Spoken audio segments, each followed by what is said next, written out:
जो शख्स वादा खिलाफ़ी करता है वो सारी कौम के लिए वजह शर्मिंदगी बन जाता है।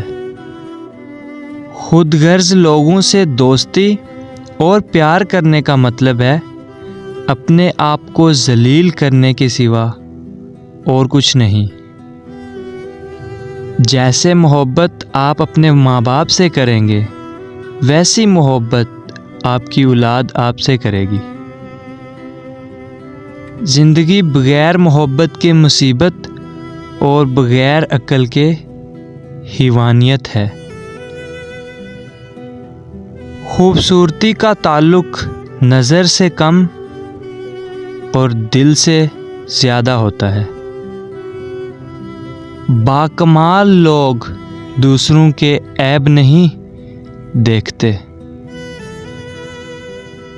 रिश्ते कभी कुदरती मौत नहीं मरते, इनको हमेशा इंसान कत्ल करता है। नफ़रत से, झूठी अना से, नज़रअंदाजी से और गलत फहमी से।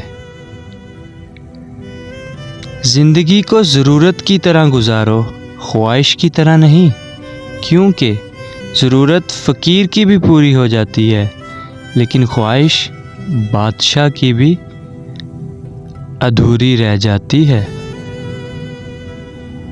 तो गाइस, कैसी लगी मेरी वीडियो कमेंट सेक्शन में ज़रूर बताइएगा। वीडियो अच्छी लगी हो तो वीडियो को लाइक कर दीजिएगा। मज़ीद ऐसी वीडियो देखने के लिए फैज़ान राइड 04 को सब्सक्राइब कर दीजिएगा।